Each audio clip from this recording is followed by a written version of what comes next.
No. Yeah, now we're in. Hey, everyone. Good to see you. This is producers and tech directors coming at me, giving me multiple cues. We're here. We're here, Reed. Reed T. Fowler, Adam Kaufman, Jeff Ulrich will join us in a little bit whenever he's done doing his important things. It's the DraftKings Slate Sports Edition on a Thursday. What's up, man? How are you? Good. You've been on Twitter, very actively on Twitter Yes. for the last 24 hours. I have not. So a lot has happened in our specific worlds, whether it be from the editorial side or from the Twittersphere side. But currently, Koff, I'm watching the U.S. team wax the international team in the President's Cup. And right? questioning Trevor Ullman's pairings right now because some of his lead dogs just got absolutely obliterated in the morning.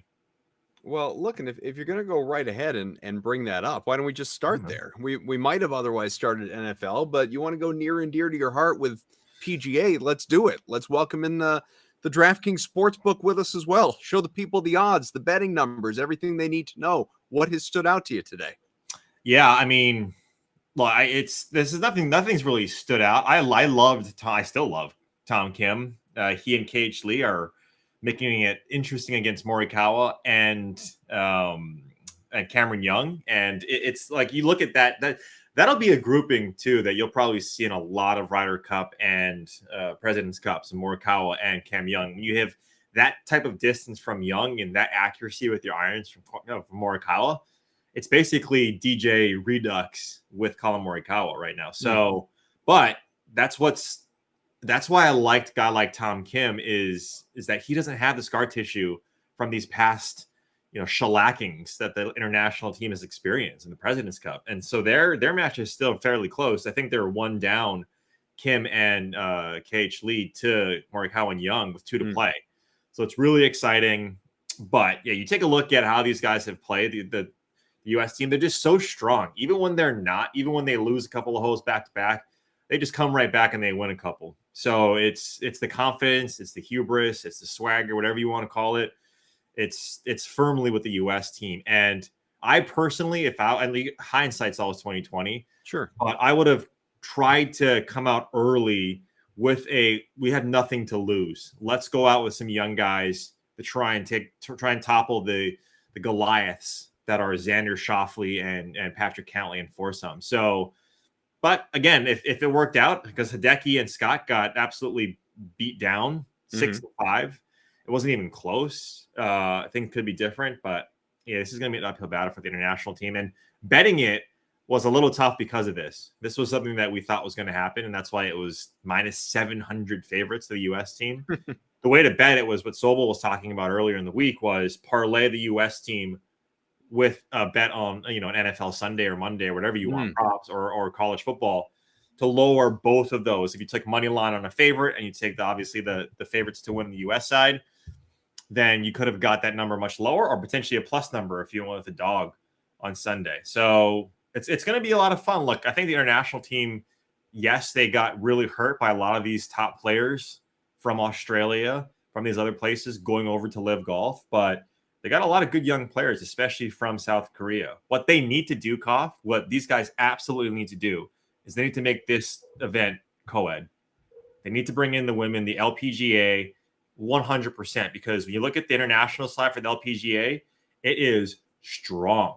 And you look at the U.S. side, it is strong. Like the LPGA product is fantastic. The girls are amazing. The women are amazing golfers, and it'll just bring in more fans, and it'll make this competition, much more, I think, on a level playing field, because the women's side, the international women, I think from a totality sense, are a little bit better than the Americans as a whole. Yeah. So I would love to see that. Would love to see women's sports, especially women's golf, get more publicity and more airtime. And this is one easy way to do it. Putting aside your preference, your desire to see it happen, are we trending, do you think, in that direction at all? A lot of people are saying it. So a lot of talking heads are saying it. I think when you take a look at what's happened with LIV and how you want to grow the game, how you want to bring these tours together, right? When you talk about all the old adages, if you're talking about, karate, kung fu, it's like all these bamboo sticks together. It's much harder to break than one solo one, right? Is this Cobra Kai? I haven't seen the new season yet, so don't say anything. anything. A lesson right out of Cobra Kai talking Don't about say the bamboo trees? do not. You've been Actually, you don't spoil stuff. Emerson No, does. I'm very respectful. You're very good of about because that. I would hate for someone to do that to me. Mayo did it to me with Endgame. He would. Yeah, Is he and LaShawn McCoy? They hang out pretty much. Yeah. But that's what they need to do, right? They want the European, the DP World Tour, and the PGA Tour, and the LPGA is part of the PGA Tour. But when you're all working together, when you all have events that coincide with each other, events like the President's Cup, that has a lot of notoriety, right? That has a lot of pull because of the international side. You want to play. There's only really two team events on the PGA Tour, which is the Ryder or President's Cup, and then the Zurich Classic, which is, and you get some other ones like not the Hero Challenge, but there's some other ones that don't really garner a lot of interest from the top players, but these do. And imagine if you had the women's as well. I mean, we need to see that. We need to see that product more and more and more, and it's just going to better the game of golf. And I would love to see these guys play. And the strategy is different too, right? Like Sure. when you got like the top women's golfer, right? It could be, like Nelly Korda could be paired with Cameron Young. And it's just like there's so many different ways you can do it. You can get a lot of the Julie Inksters of the world to be the captain of the President's Cup. Like that to me is growing the game, right? That to me is expanding it, and just, I mean, all of us would watch it because it'd just be interesting. I'm asking this from a place of ignorance, from just not knowing. Would you have to unify any sort of rules to have the men and women compete together in the same tournament? Yeah, that's a good question. Probably not. You would probably, because it equalizes. It would equalize, and especially if it's alternate shot, right? If it's alternate shot, which again would be fun, is if the women this is nothing against women, and a lot of them are starting to hit the ball over 300 yards too, right? So they're growing the game on that side from a strength perspective. But if they would have to hit the drive and then the men would have to hit the approach shots, well, they would have to hit the approach shots from a little bit further back, right? So it all equalizes out in terms of distance and in terms of where they play. I'm sure it would, they would find a place that would garner and that would be part of, like, that would be easily transitioned for both men and women. And look, you don't need distance. You don't need distance to make a course difficult. You can be short, but if you have hard greens and it's windy, then any golfer is going to struggle, right? So it doesn't necessarily need to be really long to be difficult. So with respect to the current President's Cup and the format as we know it, obviously, and this year's participants, I mean, U.S., you just expect the Americans to run away with this thing? Yeah, I mean, they just want, like, Cameron Young just sank a 30-foot putt to beat out. As I asked the question, the odds jumped. Yeah, because they just plus, what was it? It was minus. All right, so it's all over the board. I'm looking at the DraftKings Sportsbook. It went minus 2,500 to minus 3,500. Now it's right back to 3,500. So that's you can watch it for yourselves. We just put it up on the screen. It was minus like 10,000 for a hot second, and now right back to minus 3,500. Yeah. Well, because Cameron Young just sank a putt, they went up 3-0. And that's massive, right? Like when you go up 3-0, you have 5 matches in day one, and they won 60%, and they're the other 2 are tied. So if you're the international team, you have to win these out. And look, the international team, they've done better in four ball where it's or best ball. They've done a lot better in that. The U.S. team, they're just so good at alternate shot. It's just, in this contest, it's not even close. But to be able to get close for day 2, just from a psyche standpoint, that's like you got to win. You got to win at least one of these next 2 that are tied. And Mito Pereira, he just hit it. I think not that good of a shot, but this is the thing. There's a lot of inexperience for the international team, a ton, and that was a big thing about this. And it just, in terms of the world golf ranking, a lot of those guys, Cam Smith, right? A lot of them are over on Live, so that definitely hurt. How much of this doesn't specifically deal with betting here, at least in the here and now, but we've seen so many of the PGA stars today migrate over to Live at this point in time, where you really are seeing a disparity of talent between the 2 leagues, or however, divisions anyway, however we want to classify them. Is that a good thing, or has that been problematic to you?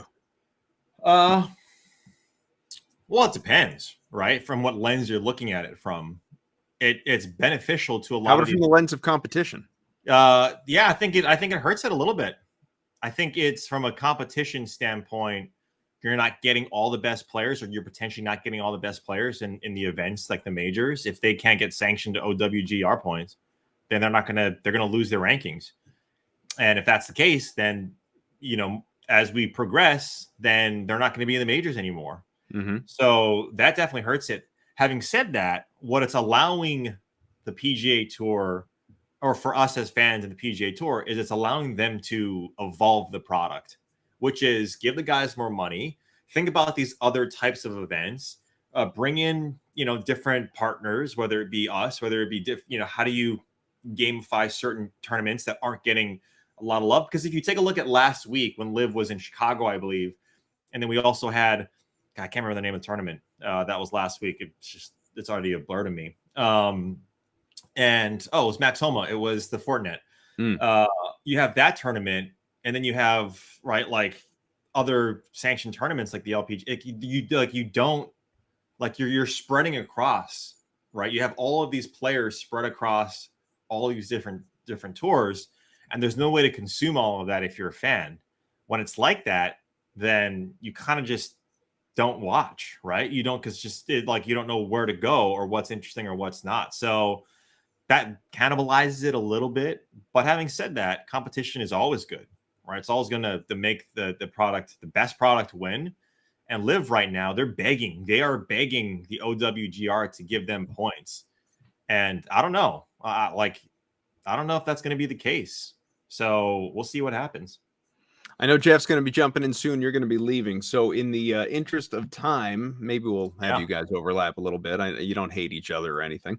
Let's move to the NFL, because, I know there are a lot of interesting games this weekend, but we kick off week 3 tonight. We got Thursday night football. It's not the most compelling matchup. You do have a couple of, teams coming off of losses within the AFC East. They are rivals within their division anyway, but neither team is very good, and it's probably going to be very low scoring. Although even the 38 seems a little low for me. What are your thoughts on Pittsburgh and Cleveland tonight? Boy, I mean, I like the Steelers plus 4.5, but that's not to say that they're going to win the game. I don't know if the Steelers can actually score. I think their team total is pretty low as well. It could be like 16 and a half, or maybe last time I saw it, if my math is correct. But look, I mean, Tomlin is he's beaten the Browns handily over his 15 years or 16 years coaching. Like, he absolutely owns the Browns. On prime time, where the Steelers, for a short week, where we don't know who the quarterback's going to be for the Steelers, it could be Kenny Pickett by the end of this week. Or the Mitch Trubisky experiment is not working clearly. Sorry, Ulrich, but it's he doesn't have any time. He doesn't have anyone protecting him. Well, that's the other thing too, right? And look, Matt Canada's not going to be better with Pickett. No, but Pickett's more mobile than Trubisky. Sure, yeah, he's more mobile, he's more athletic. But, I mean, once upon a time, not long ago, Trubisky was lauded for his mobility too. Yeah, but then stuff happens and you don't run as much. You sit on the bench. Maybe you're not supposed to be running as much. But look, Matt Canada's offense does pander towards mobile quarterbacks. And that's why they went out and they got someone like Trubisky and someone like Kenny Pickett. So I'd probably lean towards, I don't even want to touch the 38 just because that's ungodly low. I would try and wait to get Steelers plus 4.5. If not, I'm probably staying away. I do like Nick Chubb to go over his receiving prop, which I think is like 6.5, 7 yards. It's really low. Happy to tell you. It's very low. But yeah, I just, if it's not there anymore, then it's not there anymore. Okay, then yeah. Then I try and just stay away. Yeah, his rush yards are 84.5. His receiving prop is it's not there for yards. It's 1.5 on catches. So obviously, give me the over on 2 catches. Yeah. If I had to touch the total, I'd probably go over just because 38 is so low. So, is there other Nick Chubb? I mean, we can bring in Jeff as well. Let's bring in Jeff to join you real quick, and Jeff, we'll get you hopping in with thoughts on this game as soon as Reed takes off. But is there another number in this game that jumps out at you, whether it's a player prop, whether it is a team total, just something about this that, I think when people see a game like this in prime time on Thursday night to begin the week, they're looking for a reason to watch, Reed. And obviously, people come to us from a betting standpoint. Let's have some skin in the game. What should people be, targeting? What's a good, not a safe bet, no bet is safe, but a good smart bet tonight? Yeah, no. So for me, I like the Browns at -4. I just like taking the line. I wanted to wait until this line moved back down a bit. Got a lot of public money coming in on the Steelers. Fading the public's been really profitable this year. It's like 18 or like 11 and 18 or something. The public is, like ATS. I think, it's going to be an ugly game. I think that's the most likely scenario here. We got weather to worry about as well. But the Steelers offense for me, I know people are talking about George Pickens this week and stuff like that, but they have been really ineffective. Reed, we'll see you, buddy. We know you got to get going. All right, guys. No worries. Keep going, Jeff. They've just been so ineffective that, asking them to do anything in this game, I feel like they're a good fade candidate. They've been propped up by their early season win a bit. I know it's a division game, but with all the bets that are kind of coming in on Pittsburgh and people wanted to jump in here, I really think the Browns are the better team from what I've seen. I don't have a problem going to them here, even to cover, like a spread. I'd rather this was like 3, but 4 is what we're going to get. I think they do cover here. I think that, Brissett was a little bit unlucky last game, just to not have a bit better numbers. The Browns are obviously unlucky just to lose in a lot of ways. Their defense obviously crumbled in the end, but right. They were a kneel down from winning that game by 2 scores. So right. I don't know. I think that people are just overlooking that and just kind of romanticizing the Steelers a little bit, who have been a bottom 3 offense so far. And I don't see that changing tonight. Well, kind of to your point, that's what it is. I look at these two teams and I say, okay, the Steelers have the superior defense early on in the year, obviously, but the offense has so many question marks that stem directly from the quarterback. It'd be one thing if you were, you had faith in the QB, but you weren't so sure about his targets. At least you believe the QB is going to get the ball to somebody. You can't go into this and have confidence in Johnson, in Claypool, in Harris, even to a certain degree, at least as a pass catcher, when you're looking at Mitch Trubisky as the one who's throwing the ball around. That's why, I look at Cleveland and understandably their favorites being at home despite an inferior offense. But I look at the Browns, and while I don't have all the confidence in the world in Jacoby Brissett, I do think Nick Chubb's going to be good. And I do think Kareem Hunt is going to be good. And I think that, a couple guys in that passing game can at least match what the Steelers, albeit more talented, but the Steelers wideouts are going to give you. Yeah. I think and again, the weather is playing a factor here too now, which is just right. As if we didn't have enough, just question marks in this game. That could just make this even uglier. Right. So, this is a very highly variable game in my opinion. I think that there is a chance, we have a lot of, it's funny because as weird as bad as we can talk down these offenses, Amari Cooper, Claypool, even David Njoku, Donovan Peoples-Jones, Deontay Johnson, George Pickens, these are really high-end wide receivers. From an athletic profile, any one of these guys, Freiermuth is another one. Sure. These are really capable, after the catch players. That's why I don't want to talk down too much about this game, but I do think there's some value in looking at long shot props here. Donovan Peoples-Jones is a player he's basically running the same number of routes as Amari Cooper. He's had an expanded route tree so far. That's one player I'm actually very much interested in going over on for receiving props. I think his 28.5 is too low. Reception wise, 2.5. I'm less bullish on that, but I do have him projected for 4 targets here. So one target last week, no catches. Yeah, and look, he got covered by Sauce Gardner, and it was tough. His first week was targeted all over the field, 11 targets, and obviously some of that is regression. I think that what you'll see is that smooth out to where he's getting 5 or 6 targets because he was on the field, Kaufman. He was running routes. He was covered by an elite cornerback. It looks like, and I think Brissett was just going the other way. And let's not forget too, Brissett threw the ball 20 6 times in week 2. He threw the ball more in week 1. So Mm-hmm. like maybe he doesn't throw as much again, but I think that the matchup is going to be far better for him here. So again, projected for like, you know, in the 5 target mark. I just think that he's a kind of a little bit of an underrated player because people have this perception that, oh, he's just a deep route guy, but he's been on the field a lot. Like he's running a lot of routes, and eventually that will translate to him, I think, averaging over these props that we have. So just something to bring up for people. But again, like I mentioned the variability of this game. Like, you know, I was looking at like receiving leaders, rushing leaders, props like that. I don't see anything I love. I mean, I was hoping George Pickens would have a bigger number on most receiving yards. I don't think plus 900 is really big enough for me to get down with. Here's one, maybe that's a little bit interesting. Kareem Hunt, leading receiver. If we got wind, we got rain, and it's going to be ugly. What if Kareem Hunt just rips off like 60 receiving yards and leads this game? Sure. I mean, that's something to think about at the very least. Other than that, though, like, yeah, I mean, I'm kind of looking for some angles like that, and I can't really find any that I like. Maybe in the parlay section, if we go there under receivers, we'll find like something. But yeah, I was hoping for bigger numbers on Pickens here. I think really my one hot take is just the Donovan Peoples-Jones over prop. I'm going to stick with that. If I'm being dead honest, I almost like going under Nick Chubb here on the number for the simple fact that I think that the Steelers will be up for stopping him. And I think you'll just see Kareem Hunt still get on the field. Maybe he starts working a little bit in the passing game, and then, you know, Chubb just goes under. Again, it like sloppy games don't necessarily mean like good rushing totals either. You know, sometimes it's just like the running's tough, everything's tough. It's like that monsoon game right at the start. So it's a pretty big number for Chubb to go over on.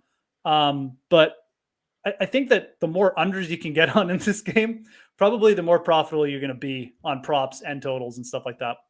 Are you a believer in the 38? Would you actually go under that, since, as you know, as Reed put it, it's such an ungodly low number for a team, for a joint total? Yeah, here? I mean, with the way the weather's shaping up, I would. I mean, I liked it more at 38.5, but obviously we're getting close to game time now, and the money has been heavily coming in on the under. So it's a little bit risky. It's back to 38.5. Yeah, 38.5. I mean, I'd feel better at. That's, or at least this is among the single game parlays anyway. Yeah. Regardless, I mean, I'm not going out of my way necessarily to like go heavy on this game, but you know, the under in the Browns, that's definitely where I'm leaning on both sides. So fade the public on the money line, or fade the public on the spread, and I'll just roll with the public on the under here. Yeah, that makes sense. If you're looking ahead to the weekend and obviously kind of getting the people excited for what's in store. Let's not talk about Pittsburgh, Cleveland anymore. I feel like I've talked way too much about that. I know. There's a part of me that wants to harp a little bit. Like, you know, we got the screen share. We'll do it for another minute or two. If we're looking at you know, the chance to win $1 million, obviously you got the Thursday Night Millionaire contest, $2.5 million in prizes, $1 million to first place, 15 to enter. So make sure you do check it out. Do you have is it Peoples-Jones? Is it Chubb? Do you have a favorite play as far as a captain? So let's just talk strategy. Cause I mean, I think that like this game, like I said, I mean, Nick Chubb is clearly you're like playing both defenses. Start there. I think clearly like Nick Chubb is going to be the highest projected captain for a lot of people. I like Brissett though, as kind of like a leverage play over Chubb. And then I like Brown stacks. You know, definitely the DST could get involved. But like, you know, Brissett, Chubb, maybe a Peoples-Jones and a Cooper in there. And then coming back with just, I think Deontay Johnson is the safest Steeler. I think that he's looked really good. His targeting has been solid. The usage is there. So Deontay Johnson is like the one Steeler that I'd feel pretty comfortable about. The other thing is like, you could also use Deontay Johnson and Trubisky in a Cleveland stack, like go like 4-2. Yep. And I think that would be okay because Trubisky, as you know, the quarterback, even if he's just terrible, like 9 points could be enough, right? So that's something else to think about. But Deontay Johnson is really the Steeler that I kind of feel most comfortable with, for all the reasons I just laid out. I like Freiermuth as well, but I think Deontay Johnson just a better ceiling and a way better floor with the level of targeting he's getting. Reed had kind of alluded to this, although I guess he was talking more about beyond week 3. But, you know, living in the moment of tonight, is there any part of you that worries that Trubisky may not make it through this game? Like, if you're thinking about rostering him, we've discussed that a little bit, and I mean, I think it's a possibility, but it is probably like it's pretty unlikely for the simple fact that if the game is going that bad and Cleveland is like, let's say Myles Garrett is just like, face planting Trubisky on every play. Do you really want to bring Pickett in to experience some of that? The most likely scenario, crummy weather, like you said. Yeah, if the most likely scenario, if a QB change is going to happen, is that Pickett goes in week 4 because they have the longer week, right? Like they have 10 days to prepare. So again, like, we just saw like the Titans get so destroyed that they made it. I mean, obviously that's not a permanent change, but if the game starts to go that way, you could definitely see Pickett, whether it's permanent or not. But I think it's still pretty unlikely that that'll happen. I'm not sure if Cleveland has it in them, like with Brissett, to start putting up that kind of points either. So where the game gets so out of stretch, but it's something to think about. But it's not enough for me to say, oh, don't play Trubisky, because in a lower scoring game, like those QB points are going to be super valuable anyways. All right, last 5 minutes or so of the show. Let's look ahead to the main slate on Sunday. There are certainly more compelling games than what is being offered to us tonight, Jeff. So you got some close ones. You've got some larger spreads as well. Looking at, I think the largest is Chargers Jaguars. LA favored by 7. Good direction to go in your survivor pools, folks. If you are doing those, a lot of lower scoring games. Everything is in the 40s, with the exception of the Lions and Vikings at 53 and Bills Dolphins at 52.5. Chiefs Colts low 50 as well. But for the most part, mid 40s, almost across the board here, Jeff. What games really stand out to you? Yeah, I mean, the unders have been hitting as well, so I think it's a bit of a reaction to that in the market. Unders starting out strong for this year. Could see some, I think with the over-unders, you'll probably see some stability this week where it's kind of more, it's like even out, just because it looks like the numbers have been reacting a little bit as well. Like, this Tampa Bay Green Bay game is a perfect example. 42 for Tampa for Aaron Rodgers and Tom Brady. I know, like, we got good defenses, but you almost never see that with 2 elite quarterbacks going up against each other. So that's super interesting. And like the Packers aren't a bad place to start here either. They're interesting for a couple reasons. I like the Packers for teasers as well. I like the Bucks. Big laundry list of guys still hurt. Akeem Hicks is hurt. I think that's going to let the Packers run the ball. The Buccaneers rush defense taking a step back.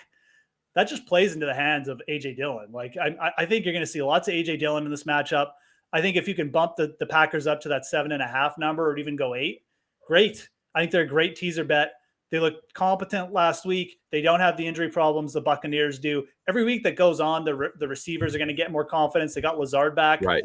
So I like that play. I mean, you can play them straight up too. I mean, I do not have a problem with that, but I'm just pointing them out. Obviously, Tampa's not a bad team either. So I'm not going out of my way to make them my, lock of the century or something like that. But I like the over 42. The platinum subs, Kaufman. But the Packers on a teaser, I think makes a lot of sense. I like the over 42. I mean, I'd be surprised. I know it's like a popular streaming play in season-long leagues and that type of thing, and he's well positioned for a good week in DFS. Like, I don't know. I don't see the Tom Brady just leaning on Russell Gage play after play. Are we going to see Chris Godwin? We know we want to have Evans. Is Cole Beasley going to be elevated to the squad? What's this going to look like? Because is Fournette, going to finally get that touchdown so we can stop apologizing to people who own him in fantasy? I just 42 seems low, like you said, for these two teams. Yeah, and Tampa's run the ball a little bit more. You could see some regression there if they get behind. I don't hate that. I mean, it's a low total for those two quarterbacks. So this one's bounced around too. It actually, it definitely got down to 41 at some point. So it looks like probably people were on the same boat as you and said, like, this is just too low for these two teams, which I kind of agree with, to be honest. I think like a 24-20-ish game is still very likely between those two teams. So I do kind of lean over there as well, for sure. That's definitely like the total that stuck out to me the most of all these kind of lowish ones. And then the spread that I still like the most. I just like fading the Ravens this year. I don't even know if I need to tell people why. I mean, their secondary is just. I just think it's good. Yeah, the defense is a problem. I mean, it allowed 28 points in the fourth quarter to the Dolphins. And it's not just the secondary. Like, they've allowed almost 5 yards per carry. Like Raheem Mostert was out there running circles. Well, they've allowed something like, what is it, like 460 yards of total offense per game? Yeah. Yep. And I mean, they made the Jets running backs look good. Like I think it's a great matchup for the Patriots running backs. I think it's a great matchup for the Patriots offense in general to get on board.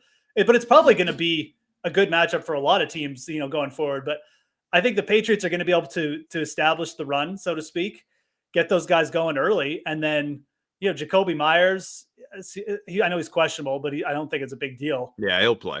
They'll just start feeding him and do some play action. You may even see Devontae Parker get involved here. So they've got some trust in Aguilar too. Yeah. So I like the spot for the Patriots. Also, there's a sick Bill Belichick stat, which I think I still have open here. What's that? I don't have it open. I'll find it though. Give me 1 second. While you're searching for that, I found a couple Here earlier that I was looking at. Okay, I got it. Okay, go ahead. Patriots have been a home underdog 19 times under Bill Belichick, and they're 15-4 against the spread in those games lifetime. Wow. So, I would just buy the 0.5. You get the 3 points. Sure. If Lamar does his Lamar thing, there's still a good chance you cover or get a push or something. Mm-hmm. But I'm not big on the Ravens. I know I looked up the Ravens stat here, like on the road in these spots as favorites, and I'm pretty sure it's not very good. So there's a lot of factors here. I don't know where that number stands specifically, but I can tell you, and whatever, it's history, it's different players, different teams, all that stuff. But the Ravens are 0-6 all time in the regular season in Foxborough against the Patriots. Right. Oh, that's pretty interesting. Yeah. I'm 2-2 in the playoffs, so it's not like they've never won there, but 0-6 in the regular season. I don't think that's going to hold. I think Baltimore probably wins this game, but I found it interesting. Also, the Patriots, if you care, since they're, since it's no longer a thing now, but since the run of dominance began back in, 20 years ago, 17-3 in home openers. That's a good stat too. I forgot this was their home opener actually. Yeah. And again, like the last thing on the Ravens, very publicly bad team. I mean, Lamar Jackson, I don't even think it matters. People are just going to bet on Lamar Jackson. They have like almost 80% of the handle on DraftKings.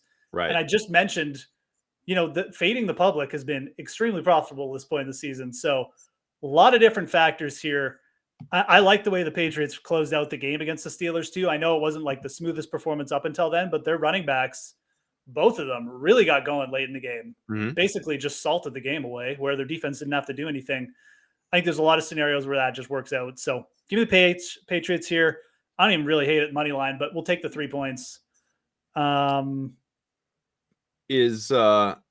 is your lock of the week? Just straight money line. What you don't have to involve. Like a survivor pick or no? Well, I mean, you could look at it that way, obviously, but I guess if independent of that, if you're just looking at winners this weekend. Who to you is in the best spot? Right. If we're not taking odds into account, I mean, I think that, I think the Eagles will get it done. I think Carson Wentz is ripe for some regression in that game. I think the Eagles defense is going to eat him up.